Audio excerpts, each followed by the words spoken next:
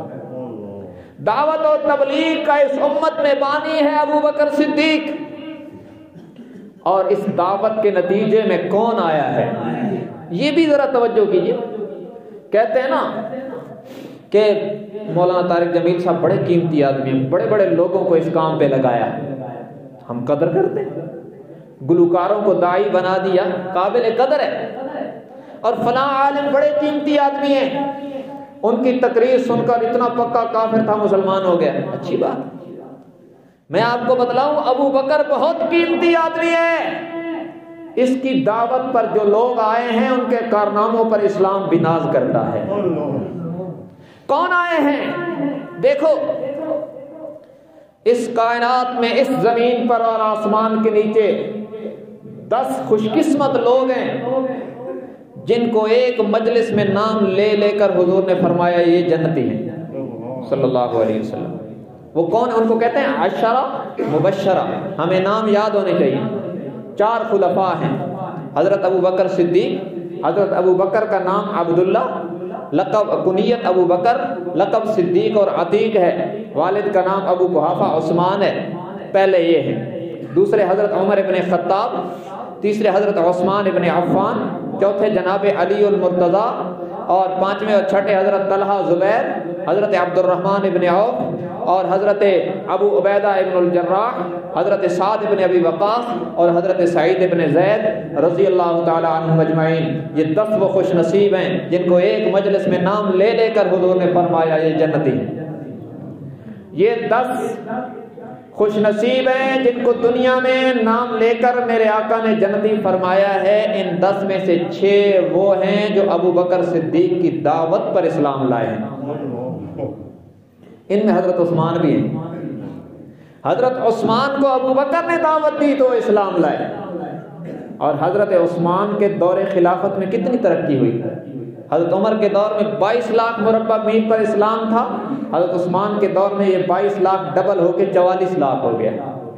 تو 22 لاکھ مربع میل کا علاقہ جو عثمان کے دور حکومت میں فتح ہوا اور اسلام پھیلا، اس کا ثواب جہاں حضرت عثمان کے کھاتے میں ہے وہاں ابو بکر صدیق کے کھاتے میں بھی ہے۔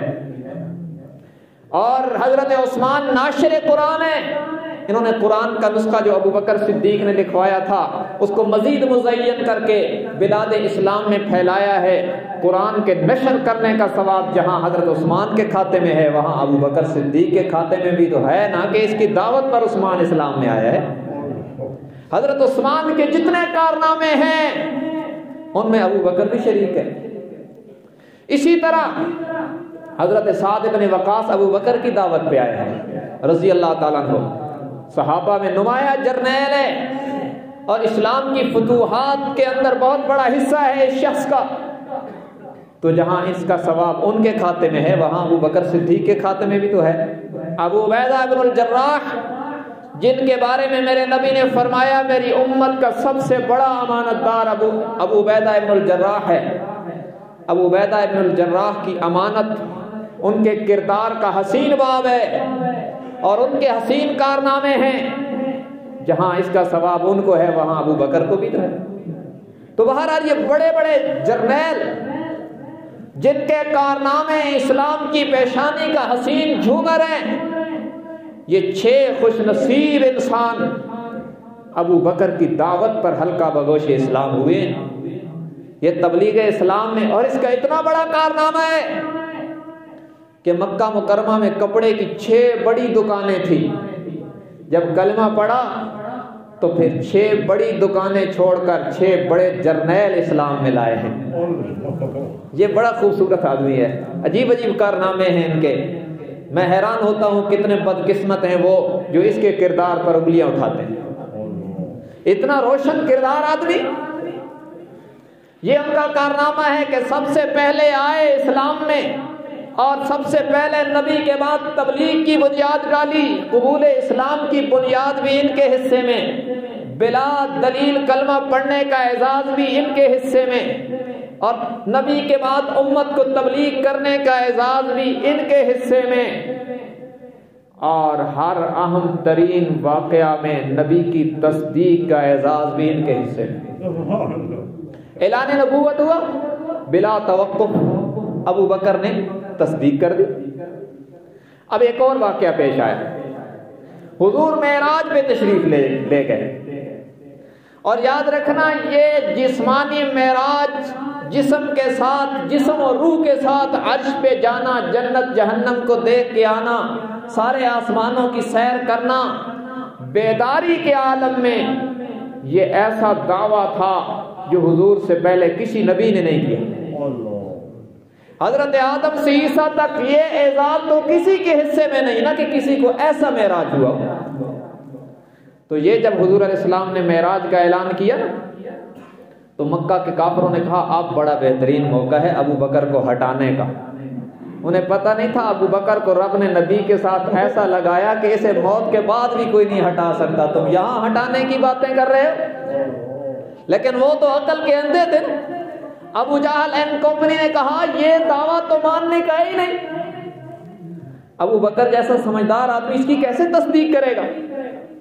وہ آ گئے اور کہا ابو بکر بھلا یہ بتاؤ کہ یہ ممکن ہے کہ کوئی بندہ اس جسم کے ساتھ رات کے کچھ حصے میں جائے اور جنت جہنم اور 7 آسمان اور عرش سب کچھ دیکھ کے آ جائے؟ ابو بکر صدیق نے کہا کہ یہ بتاؤ کہنے والا کون ہے؟ انہوں نے کہا یہ تو آپ کے دوست محمد نے کہا ہے. فرمایا اگر انہوں نے کہا ہے تو سچ ہے. تو انہوں نے کہا ابو بکر بھلا یہ بات عقل میں آتی ہے؟ فرمایا ارے نادانو، ہم عقل کے سارے زاویے محمد مصطفیٰ کے قدموں پر قربان کر چکے ہیں. ان کی بات عقل میں آئے تب بھی ٹھیک ہے، نہ آئے تو تب بھی ٹھیک ہے. ادھر یہ ہے اور ادھر کیا ہے؟ حضور معراج سے، سفر معراج سے واپس آ رہے ہیں. جبرائیل سے پوچھ رہے ہیں جبرائیل یہ مکہ والے تو پہلے مجھے نہیں مانتے، تو اب یہ عجیب و غریب سفر کیسے مانیں گے؟ کون میری بات مانے گا؟ معجم کبیر طبرانی میں روایت ہے جبرائیل امین نے کہا اللہ نے ہمیں اس کے بارے میں کچھ بتایا ہے، اجازت ہو تو عرض کروں؟ فرمایا بتائیے. فرمایا ہمیں جو علم دیا گیا وہ یہ ہے کہ اللہ آخری پیغمبر کو آسمانوں کا معراج کروائیں گے، اور جب وہ زمین پہ جائیں گے تو سب سے پہلے ابو قحافہ کا بیٹا ابو بکر صدیق ان کے معراج کی تصدیق کرے گا. یہ عجیب اعزاز بھی ان کے حصے میں ہے کہ معراج کا سب سے پہلا مصدق ابو بکر صدیق ہے رضی اللہ تعالیٰ عنہ. اور پھر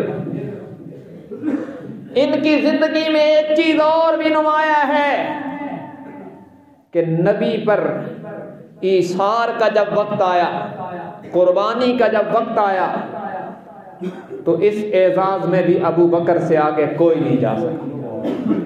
ایک جھلکی میں نے گزشتہ جمعے دی، ایک دو آج دیتا ہوں. ہجرت کا وقت ہے، حضور اپنی جنم دھرتی کو چھوڑ کر مکہ مکرمہ کو چھوڑ کے جا رہے ہیں.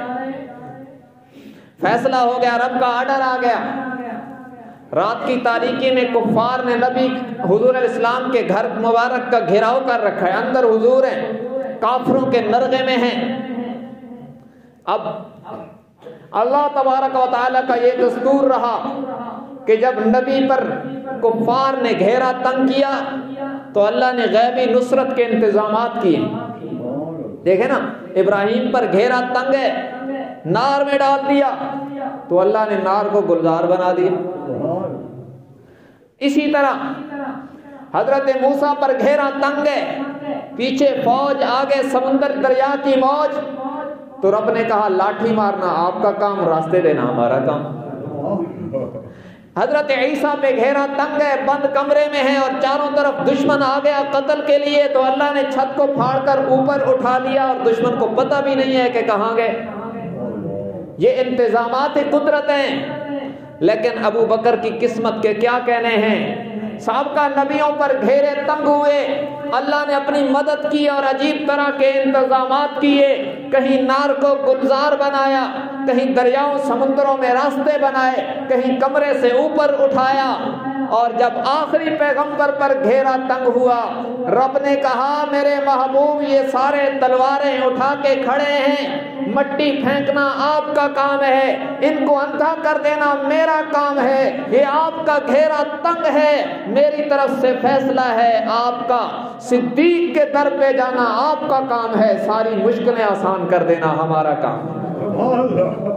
ادھر سے حضور نکل گئے اور مٹی پھینکی اور سارے اندھے ہو گئے، نظر ہی کسی کو نہیں آیا. اور حضرت علی کو بستر پہ سلا گئے اور کافر صبح تک علی کو نبی سمجھتے رہے.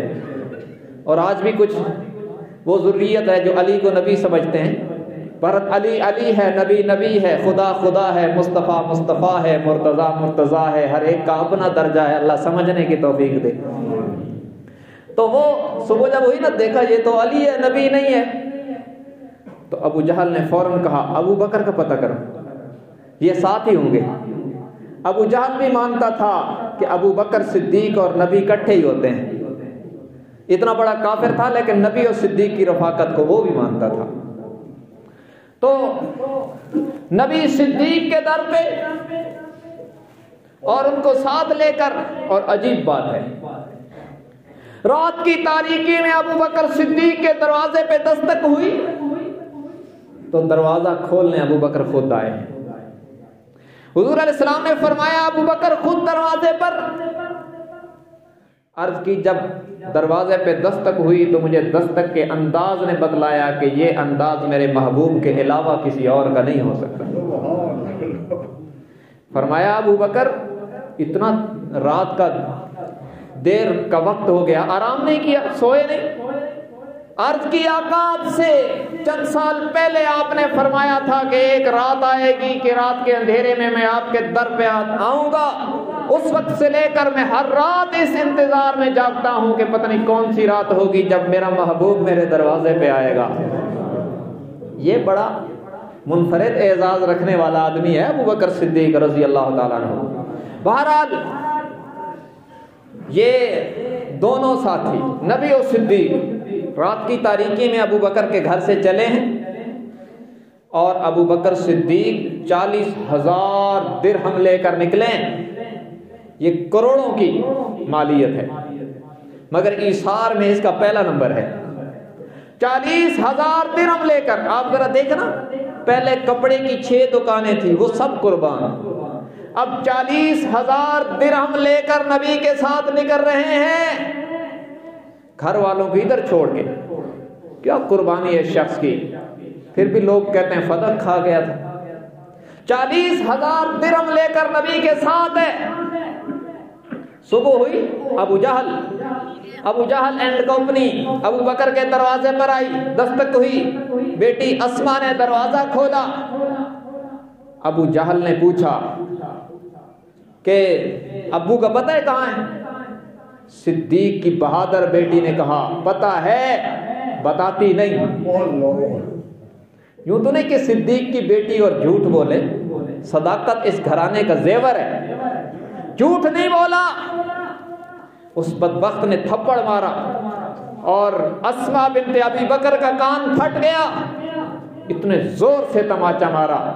بیٹیوں والے ذرا دل کی گہرائیوں میں سوچے نہ جھانک کے کہ یہ مرحلہ کتنا مشکل ہے کہ ابو بکر کی بیٹی کا کان پھٹ گیا، زور سے تھپڑ برداشت کر لیا، لیکن نبی کا راز نہیں بدلایا۔ یہ خاندان نبی کی خاطر مار کھاتا رہا، لیکن حضور کا پتہ کسی کو نہیں دیا، اور وہ مایوس ہو کر چلے گئے۔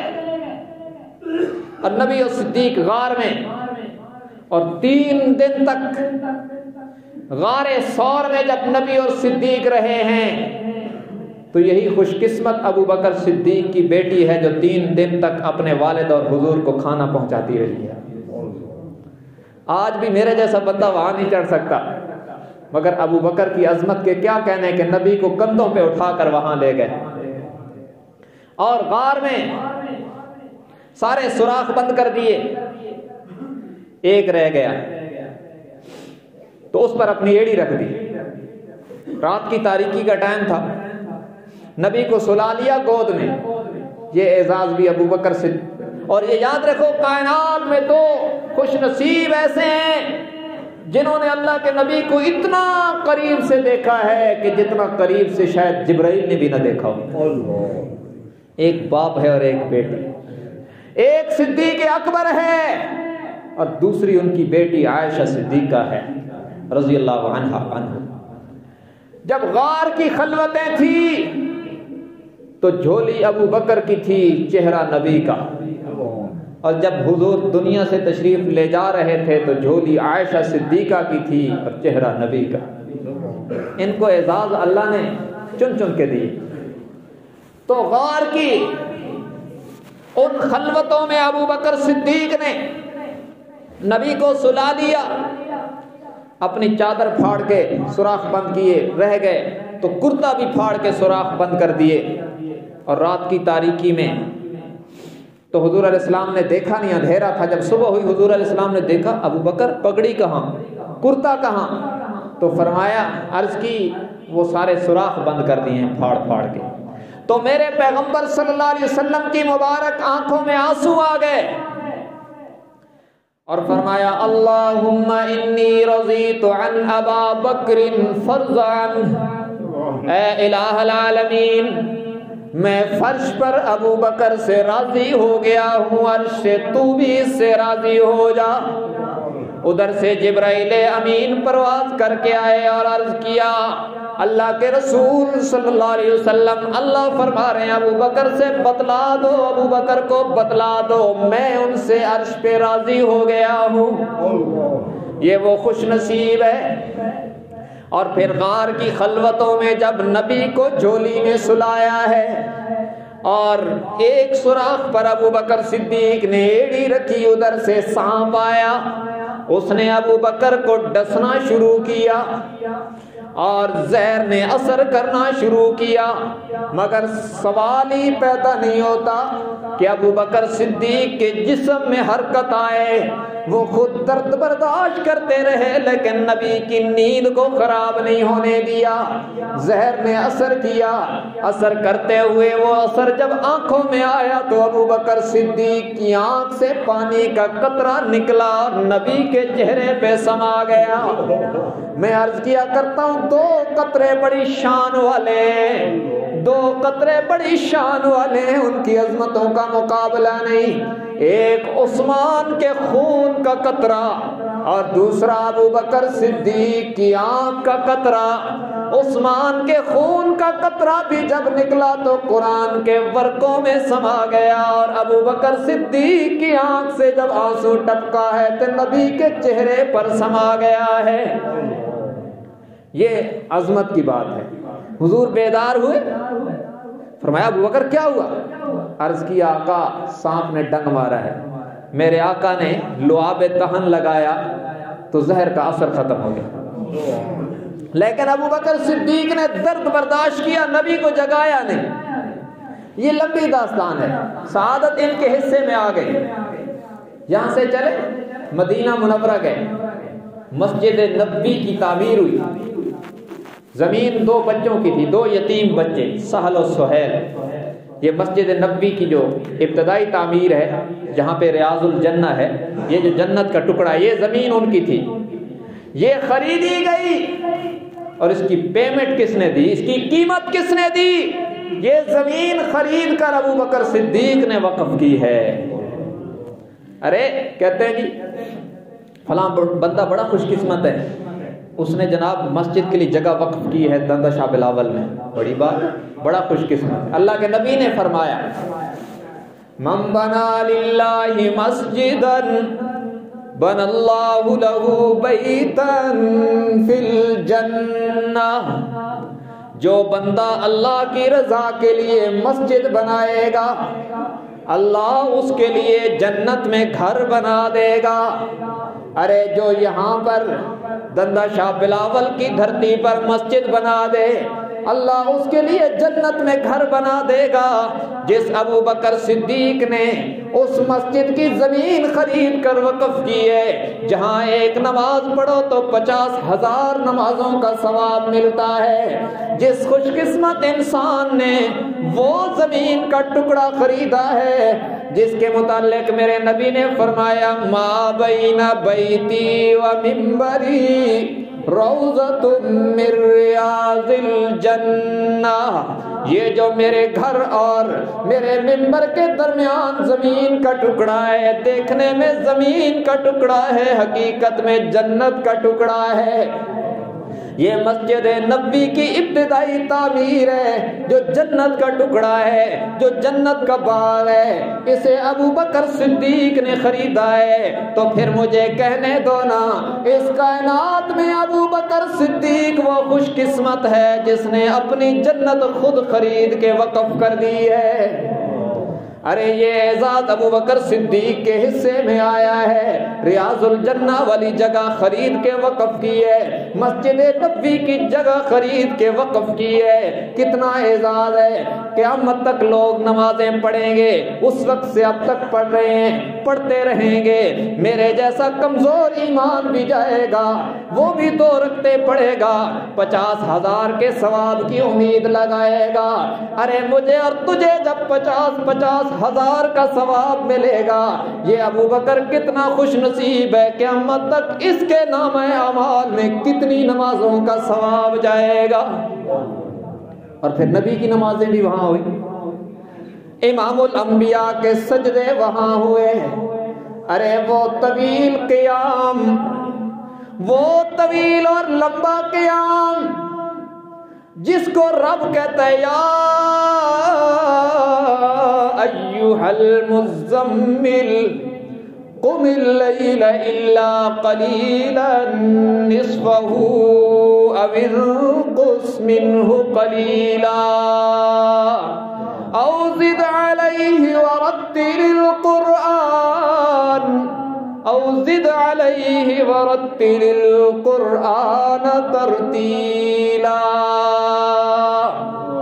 میرے محبوب ساری رات جاگ کر، ساری رات جاگ کے لمبے قیام نہ کیا کر، آپ ساری رات جاگ کر مجھے خوش کرنا چاہتے ہیں، لیکن میری چاہت یہ ہے کہ میں آپ کو رات کے کچھ حصے میں سوتا ہوا بھی دیکھنا چاہتا ہوں۔ اتنا طویل قیام ہے اسی جگہ پر جو جگہ خرید کے ابو بکر صدیق نے دی ہے، اتنا طویل قیام ہے کہ میرے آقا کے مقدس مطہر منور پاؤں سوج جاتے ہیں۔ امی عائشہ عرض کرتی ہیں آقا آپ کو تو رب نے معصوم بنایا ہے، گناہ آپ کے قریب نہیں آ سکتے، پھر اتنا لمبا قیام کرنے کی کیا ضرورت ہے؟ فرمایا افلا